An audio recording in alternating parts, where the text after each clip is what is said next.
Hello everyone, I welcome you on the behalf of Rasa International School. I hope you all are doing good and safe at your homes.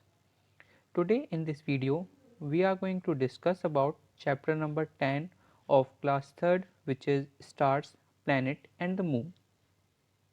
In this video, we are going to discuss about stars and planets, which is on your book page number 91 to page number 93.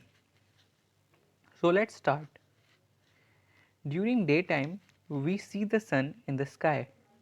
At night, we can see the moon and many stars. Let us discover more about these amazing things in the sky.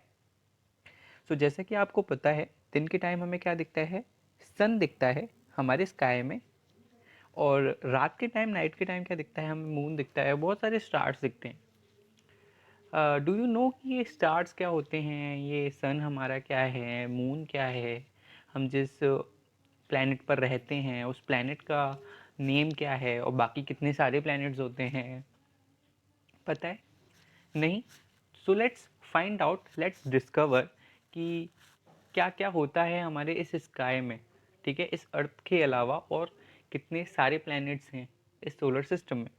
Alright, तो start करते हैं start से। On a clear night, we can see uncountable stars twinkling in the sky. Stars are huge balls of burning gases.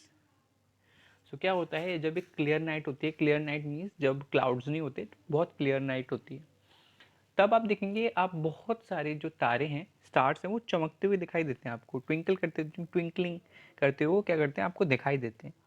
So stars होते क्या हैं? Stars पता है क्या होते हैं? स्टार्स बहुत ह्यूज, यानी कि बहुत बड़ी बड़ी बॉल्स होती हैं। किसकी बॉल्स होती हैं? बर्निंग गैसेस की, मतलब जलती हुई गैसेस की बॉल्स होती हैं स्टार्स, जो हमें दिखाई देते हैं ट्विंकल करते हुए। They produce heat and light of their own. ये अपनी हीट और अपनी ही लाइट प्रोड्यूस करते हैं, इसलिए हमें चमकते हुए दिखाई देते हैं। They are very from us, that is why they look like specks of light in the night sky. So क्या होता है, जो स्टार्स हैं ये बहुत ज़्यादा दूर हैं हमसे, इसलिए ये कैसे लगते हैं? बिल्कुल एक छोटे से बिंदु जैसे, छोटे से एक डॉट जैसे लगते हैं, चमकता हुआ छोटा सा डॉट लगता है हमें ये स्टार्स, क्योंकि ये हमसे बहुत ज़्यादा दूर हैं, इसलिए हमें ये क्या दिखते हैं? बहुत छोटे दिखते हैं। The sun is also a star, it is the closest star to the earth, that is why it appears so big. It is made up of hot gases. तो जो अपना सन है वो भी क्या है? वो भी एक स्टार है। ऑलराइट, क्योंकि ये अर्थ से बहुत पास है, बहुत ज़्यादा पास है, इसलिए हमें क्या दिखता है? ये बहुत बड़ा दिखाई देता है, ठीक है। और ये क्या, ये किससे बना होता है? जैसे कि बाकी स्टार्स किससे? हॉट गैसेस से बने होते हैं, ये भी हॉट गैसेस से ही बना होता है। ऑलराइट, तो हम याद रखेंगे, सन क्या है? सन भी एक स्टार है जो कि अर्थ से बहुत पास है, क्लोज है। सबसे क्लोजेस्ट स्टार कौन सा है अर्थ से? वो है आपका sun. Some stars appears to form different patterns और design in the sky. These groups of stars are called constellations. तो कभी कभी जब क्लियर नाइट होती है, तो हम जो स्टार्स हैं उनसे क्या बना सकते हैं? पैटर्न्स बना सकते हैं, different different kind of pattern बना सकते हैं, स्टार्स के डिजाइन बना सकते हैं, ठीक है। इन पैटर्न्स को, ग्रुप ऑफ स्टार्स को हम क्या कहते हैं? इन ग्रुप ऑफ स्टार्स को हम कहते हैं कॉन्स्टलेशंस। क्या कहते हैं इन्हें हम कहते हैं constellations. Constellations have been named after animals और माइथिकल पीपल। तो ये जो कॉन्स्टलेशंस हैं, इनका नाम हमने किसके ऊपर रखा है? नॉर्मली हम इनका नाम रखते हैं या तो फिर एनिमल्स के नेम पर, या फिर जो भी माइथिकल पीपल्स होते हैं उनके नेम पर हम इनका नाम रखते हैं, जैसे कि Ursa Major, also known as the great bear. जैसे कि एक कॉन्स्टलेशन है अर्सा मेजर, जो कि मैं अभी आपको पिक्चर में दिखा दूंगा, and Orion the great hunter are two famous constellation in the sky.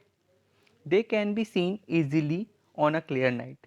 ये जो अर्सा मेजर है और ओरियन है, ये हम क्लियर नाइट में बहुत आराम से देख सकते हैं। ऑलराइट, मैं आपको दिखा देता हूँ कौन कौन से हैं।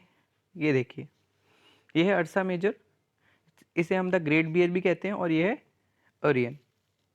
ऑलराइट, सो अब नेक्स्ट हम डिस्कस कर लेते हैं about planets. Planets are huge round objects that go around the sun. Planets क्या होते हैं? ये बहुत ह्यूज बड़े बड़े से क्या होते हैं? राउंड ऑब्जेक्ट होते हैं, गोल ऑब्जेक्ट होते हैं, जो क्या करते हैं? सर के अराउंड चक्कर लगाते हैं. The 8 planets in our solar system are Mercury, Venus, Earth, Mars, Jupiter, Saturn, Uranus and Neptune. तो हमारे सोलर सिस्टम में कितने प्लैनेट हैं? हमारे सोलर सिस्टम में 8 प्लैनेट हैं. कौन कौन से? Mercury, Venus, Earth, Mars, Jupiter, Saturn, Uranus and Neptune. We live on a planet named as the Earth. तो हम किस प्लैनेट पर रहते हैं? हम रहते हैं अर्थ पर. हमारे प्लैनेट का नाम क्या है? हमारे प्लैनेट का नाम है Earth. The sun and the 8 planets together form the solar system. Sun और सन के साथ जितने भी ये 8 प्लैनेट हैं जो कि मैंने आपको बताए, ये सब मिलकर क्या बनाते हैं? ये बनाते हैं एक पूरा सोलर सिस्टम, जिसकी बात मैं शुरू से करता हुआ आया हूँ. सोलर सिस्टम मीन्स सन और सन के 8 प्लैनेट्स. ऑलराइट, जो दिख रहा है ये सन और बाकी सारे ये क्या हैं? 8 के 8 प्लैनेट्स हैं आपके. ऑलराइट, ये 8 प्लैनेट हैं आपके. सन के साथ और ये 8 प्लैनेट मिलके क्या बनाते हैं? ये बनाते हैं द सोलर सिस्टम. ऑलराइट, अब कुछ फैक्ट्स जान लेते हैं about solar system. Mercury is the closest planet to the sun while Neptune is the farthest planet from sun. तो जो मर्क्यूरी होता है वो क्या है? सबसे क्लोजेस्ट प्लैनेट है. सन के बाद सबसे पहले क्या आता है? मर्क्यूरी आता है. और सबसे दूर कौन सा है? सबसे दूर है Neptune. Jupiter is the biggest planet in the solar system. Mercury is the smallest planet. Jupiter क्या है? जुपिटर सबसे बड़ा प्लैनेट है. पूरे सोलर सिस्टम में सबसे बड़ा प्लैनेट कौन सा है? सबसे बड़ा प्लैनेट है जुपिटर. ठीक है. और सबसे छोटा प्लैनेट कौन सा है? सबसे छोटा प्लैनेट है आपका फिर से है mercury. Venus is the hottest and Neptune is the coldest planet in the solar system. अब जो वीनस होता है वो क्या है? सबसे हॉटेस्ट प्लैनेट. आपसे पूछा है सबसे हॉटेस्ट प्लैनेट, सबसे गर्म प्लैनेट कौन सा है? तो वो होता है वीनस. और सबसे ठंडा प्लैनेट कौन सा है? सबसे ठंडा प्लैनेट है आपका Neptune. Some planets appear to shine brightly in the night sky just like stars. अब क्या होता है? कुछ ऐसे भी प्लैनेट्स हैं जो कि जैसे स्टार्स चमकते हैं ना, वैसे ही प्लैनेट्स भी चमकते हैं. पर ऐसा होता कैसे? Let's find out. However, planets do not have their own light. They get light from the sun. The sunlight that falls on the planets is thrown back. Thus, the sunshine makes the planet glow. तो क्या होता है? जब planet की खुद की तो कोई लाइट होती ही नहीं है, तो उनको लाइट कहाँ से मिलती है? उनको लाइट मिलती है आपके सन से.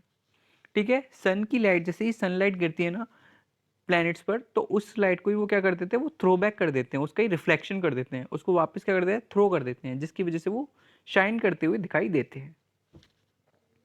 The sun is at the centre of the solar system.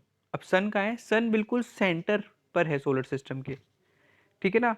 All the 8 planets move around it in their own fixed path called orbits. तो जितने भी प्लैनेट होते हैं वो सन के अराउंड क्या करते हैं? घूमते हैं. एक फिक्स ऑर्बिट में, एक फिक्स पाथ पर घूमते हैं, जिसे हम कहते हैं उनकी ऑर्बिट. ऑलराइट, जैसे कि सन क्या है? सन बिल्कुल सेंटर पर है और बाकी सारे इसके चक्कर लगाते हैं, एक ऑर्बिट में चक्कर लगाते हैं. ठीक है ना. एक फिक्स पाथ में चक्कर लगाते हैं, जिसे हम कहते हैं उनकी ऑर्बिट. अब एक क्वेश्चन आता है कि हम कैसे याद रखें ये सारे प्लैनेट्स को. आपके मन में भी आता होगा ये. तो आप क्या कर सकते हैं? ऐसे याद कर सकते हैं. My very enthusiastic mother just served us noodle. तो enthusiastic की जगह आप कर लिए energetic. ठीक है. My very energetic mother just served us noodles. तो M for क्या हो गया? Mercury. फिर V for very का मतलब Venus. फिर energetic E का मतलब Earth. Mother M का मतलब क्या हो गया आपका? Mars. फिर just J का मतलब हो गया Jupiter. S का मतलब हो गया सैटर्न. यू का मतलब हो गया यूरेनस. एन का मतलब हो गया नेपच्यून. ऑलराइट, तो आपको सारे प्लैनेट्स याद रखने हैं. Alright, so thank you so much for today. I hope you all are doing great at your homes. Thank you so much.